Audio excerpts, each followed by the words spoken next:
in my past, I've gotten laid off 2 or 3 times. If I didn't have my business, I would not have survived throughout the layoffs. I'm in the big leagues, told her don't miss me. Ballin' like Houston, ayy, feeling like Whitney. I need a bag, bruh, send it through quickly. I'm making his dog, like I'm in the big leagues. Told him that I gotta go, dog. I'm riding a road, y'all. I think that I'm back in my bag now. So for the listeners who don't know you, if you can just introduce yourself and just give us a bit of your background. My name is Chiedu Bosah. I'm from Columbus, Ohio originally, but I live in Dallas, Texas as we speak. C stands for Chiedu. It's a name from Nigeria. My family is Nigerian, but I was raised in America my whole life. I used to live in Ohio and New York City, but now I live in Dallas, Texas today. So what is your business? What do you do today? Yeah, today I own a real estate brokerage called Bosah Group. Bosah is my last name, as I said. We specialize in apartment locating, home buying, and home selling across Texas. We have partners across the nation. So if you need help finding a place in New York, we have people in New York. We have people across the nation who can help out. And so how did you get things started with the brokerage? What were the beginning stages and the things you needed to get things going? 5 years back, I got my real estate license. And in order to become a broker, you have to practice from 4 to 5 years. After practicing 5 years, I decided to get my broker's license. So I got that in November of last year. And then I had my own company when I just had my real estate license, but I turned that company into an independent brokerage. You know, in starting any business adventure, usually you need somewhat of an initial investment or funding to get things going. Did you need an initial investment? And if so, what was that initial investment? Yeah, it was self-funded. So you have to pay for real estate school, number one. I would say that's around $1,000. But then you have your initial real estate fees. And so I would say that's around $1,000 to $2,000 as well. So I would say in total, $3,000 to $4,000 to have initially when you're starting a real estate business.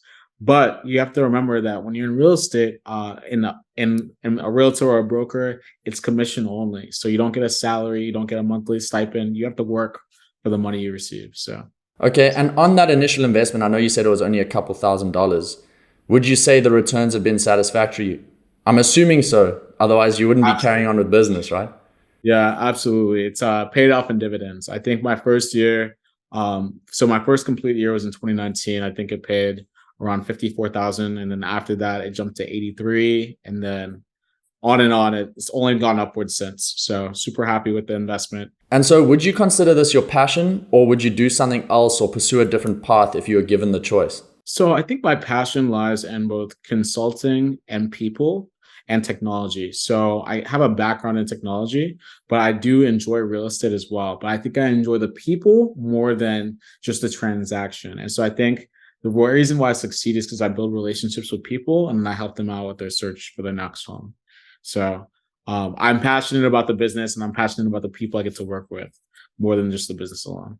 Yeah, from what I understand about real estate, it's quite a different business to a normal 9 to 5, right? Like a normal 9 to 5, usually you're sitting behind your desk at your laptop, whatever it is, 8, 9 hours. But I think, if I'm not mistaken, and you can obviously back me up here, like with real estate, you're interacting with people, and it's a bit of a different kind of work, right? Which is cool. So it's quite suited to the entrepreneur kind of spirit, I think. It is. So I'm unique. I'm a hybrid of the two. So I do have a 9 to 5 and I also have my real estate business. So my real estate business is a side hustle, but I spend my nights, my weekends, my early mornings working on my business. I like the combination of both. It challenges me in various ways. Oh, crazy. Okay. I didn't know it was I thought it was your main thing, like your main focus. So what is the 9 to 5? Is it in a related field or something else?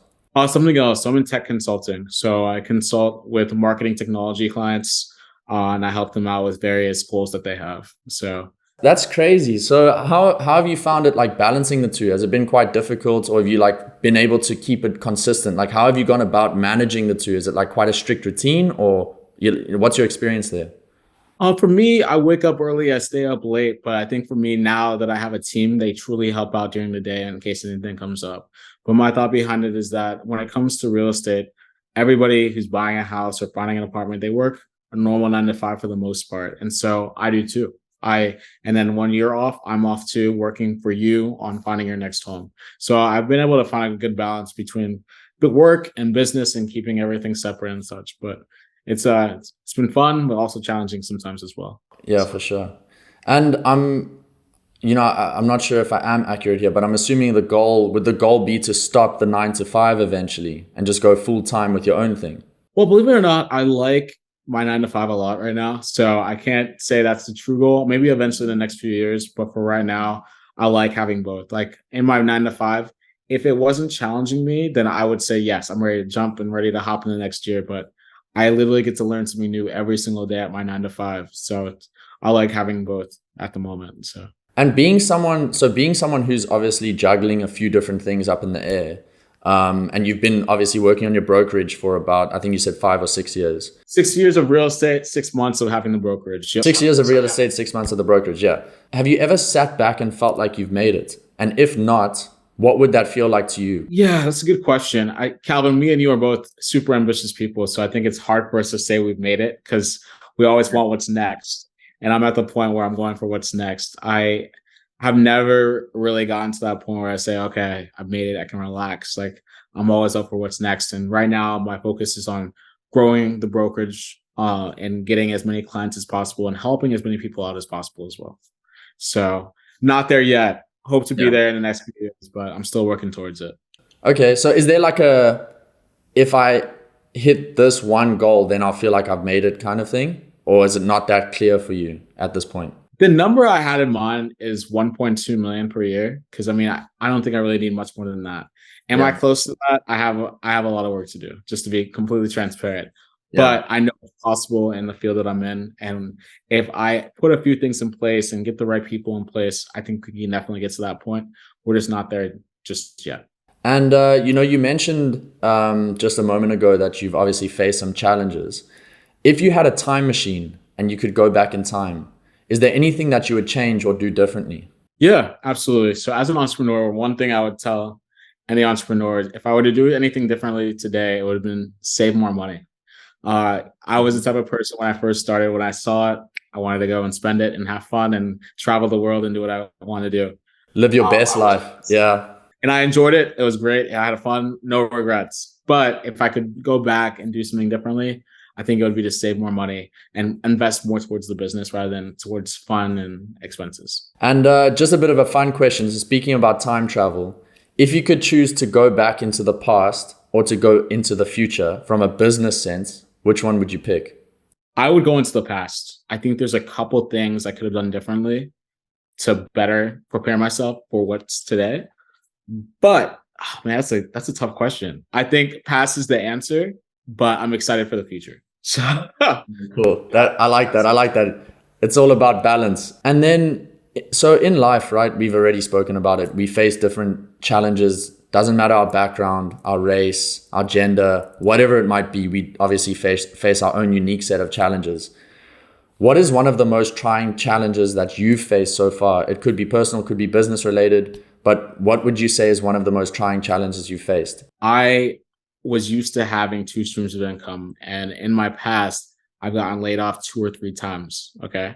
The business, my Bosah Group, my company is what allowed me to stay in Texas. If I didn't have my business, I would not have survived throughout the layoffs because I was spending money, having fun and everything like that. But I think those layoffs that I experienced helped me keep in mind that I need to save money. And so I think the biggest challenge for me was going through those layoffs and realizing that I have to focus and build my business even more so I don't have to leave. I think the motivation was I need to stay in Texas. I don't want to move back to Ohio. I don't want to move to New York. I want to stay in Texas. So that was the biggest challenge so far. And you touched on this a bit earlier about, the goal of wanting to achieve 1.2 mil a year. But what would you say is next for your business? Yeah, so absolutely. I think for right now, the plan is to grow the number of agents. So the number of agents you get, the more deals being closed, the more revenue the business gets. So in order to get $1 million, it's 10,000 times 100. So if you do 100 houses, that will lead to $1 million, right? But if you do 100 houses by myself, can be challenging, right? And that's just 100, $300,000 houses. I could do more expensive houses or cheaper houses or whatever. But if I get more agents to join us, to help us get to that pursuit, we can get to that goal even faster. And so my focus right now is getting more agents to join Bosah Group, the brokerage. And I mean, I'm sure you've probably heard the analogy yourself, like the only way to build a house is to lay one brick at a time. And if you have these big goals, you break it down. So like you said, you have I think you said 10,000 times 100, right? So yeah, you just have to break it down like that, but that's cool. What is the worst piece of advice you've ever gotten? You know, it's funny. My manager at work told me this yesterday. He said that, and now that I think about it, and it's going to throw you off right now too, it's the worst piece of advice. It says that knowledge is power. We hear that all the time from people, right? Okay, yeah. Because knowledge isn't power. You can have all the knowledge and not use it. Using the knowledge that you have is power.